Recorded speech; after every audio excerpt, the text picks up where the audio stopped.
My husband's chopsticks are bigger than my chopsticks. This sentence sounds very boring because I'm repeating the word chopsticks in the sentence. If I want to make the sentence better, I should replace the word chopsticks with a possessive pronoun. So instead of my husband's chopsticks are bigger than my chopsticks, I could say my husband's chopsticks are bigger than mine.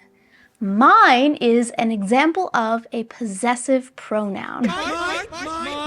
Hi, welcome to Jen's Jyugyou.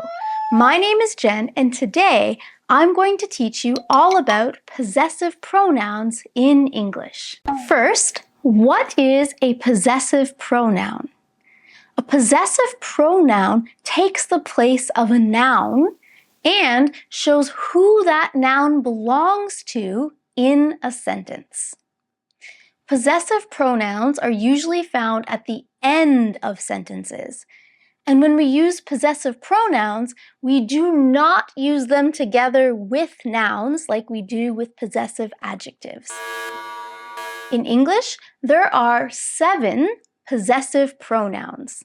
Let's take a look at them now. My plus a noun becomes mine. For example, my friend's cell phone is older than mine.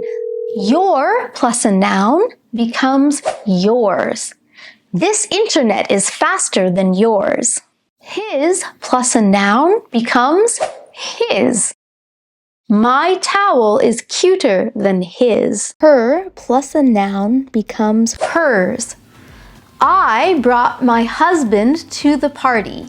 She brought hers. Its plus a noun becomes its. When you are writing, though, be careful because there is no apostrophe in its. We ate our food. The cat ate its. Their plus a noun becomes theirs.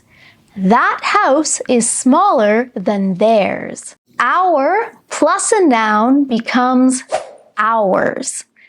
His car is blue, but ours is white. So today, you learned about possessive pronouns in English. Mine, yours, his, hers, its, theirs, ours. Please try using these possessive pronouns next time in your speaking and in your writing to sound more fluent. And now it's time for Question of the Day.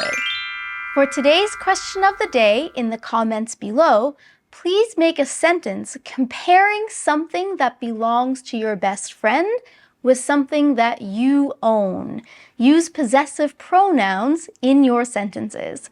I look forward to reading them in the comments below. Thank you so much for watching this lesson. If you found it useful, please subscribe to Jen's Jyugyou and give this video a thumbs up. Good luck with your English studies. See you in the next lesson.